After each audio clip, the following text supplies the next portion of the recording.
what I want to talk about for the next few minutes is some of those things that happen on job sites that kind of take our time and energy they don't need to, and I think there's a way that we can correct that. One of the things that I run into a lot is, and I've got friends in restoration who've said, yep, same thing happens to us all the time, is you show up on the job site and all your equipment is turned off. It's in the corner, the cords are wrapped around it. I've had it sitting in the driveway. And you walk into the house, you say, what's going on? And the answer you get is, it looked like it was dry, so we turned everything off. Or the other thing we get all the time is, as an example, we've got everything set up, we need to come back and check tomorrow. What time is good for you? And they say, well, let's see, I get off work about 5:30 tomorrow, I was gonna run by the grocery store. How about if you guys come by tomorrow night at 7:30 and check the job and do your monitoring? Why do they do that?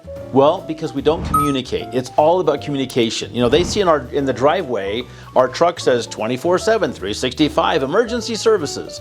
And so they just assume we're out driving around 24/7. So 7 a.m., 7 p.m., what the heck? Just show up and check the job, when it's convenient for them. And so if we can take just about 5 minutes and have a brief conversation with them and explain to them what's gonna happen. Something else is they have no idea how long this is going to take.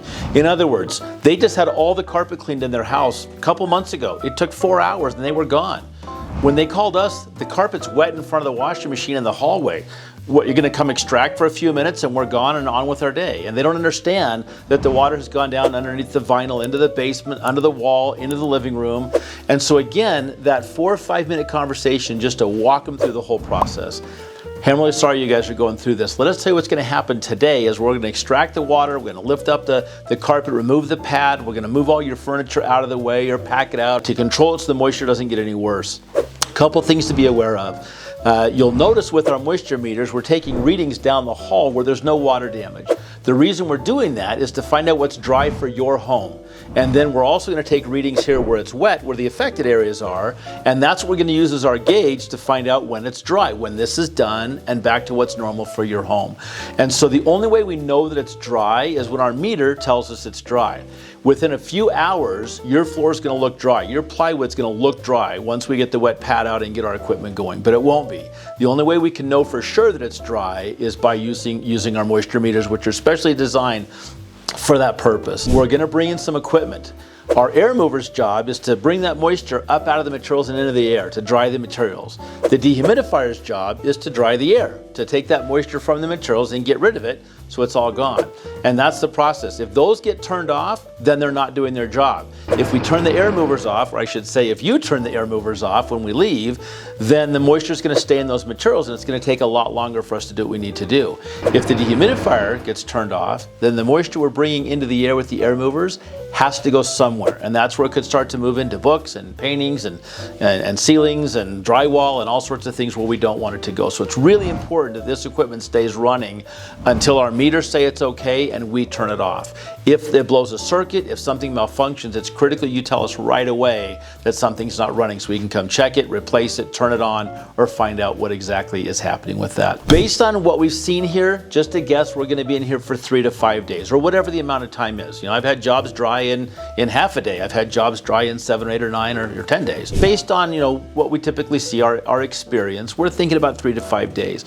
We'll need to be here every day. We're going to come back every day. We'll probably be here for an hour, hour and a half. We're going to take readings, and those readings with our moisture, we're going to log all that down and keep documentation. That does 2 things. Well, 3 things, I guess. One is it verifies to you what we've done. If you've got insurance involved, it helps them understand why we're billing what we're billing so that they can get your bill paid on that and help you with that. And the other thing that's really critical on our documentation is if you go to sell your home at some point, by law, you'll probably have to disclose, hey, we had this bad thing happen. And your documentation that we're going to provide, and this is why you've got to provide great documentation, says, you want to buy my house? Here's something bad that happened, but here's why it doesn't matter. I've got all the documentation showing that everything's back to order. And so we'll come every day. We'll be here for, like I said, an hour, hour and a half, taking pictures, writing down the readings, moving the equipment to the wettest areas, making sure everything's as it should be. So you're aware, I know that we showed up here at 2 o'clock in the morning or 7:30 at night or whatever it is, and we do have an emergency service. And that emergency service is that when someone's got a broken pipe like you did at 7 o'clock at night, we pull our people away from the dinner table. If it happens at 2 o'clock in the morning, we get them out of bed and we go take care of it. After the emergency is resolved, those after hours time frame is reserved for the next person with an emergency. All of our monitoring, all of our coming back to make sure everything's going like it should, that happens during workday hours. And so that would be 8 a.m. to 5 o'clock p.m. How's your schedule looking tomorrow that we can come check that? And if that doesn't work, a lot of times, of course, that's when we start using lock boxes and things like that. But if they just understand those simple concepts, we're going to be here for a certain number of days. We need to come every day for about an hour and a half. And this is why we don't come after hours. Then it resolves all those, and now they're working within our understanding and parameters, and we're not trying to cater to theirs. Doesn't work all the time, but it works most of the time, and it will save you a lot of time and energy on that. Hey, appreciate so much you watching this today. Would love it if you'd hit that like and subscribe and notification button so we can bring more content to you. Thanks so much. Have a great day.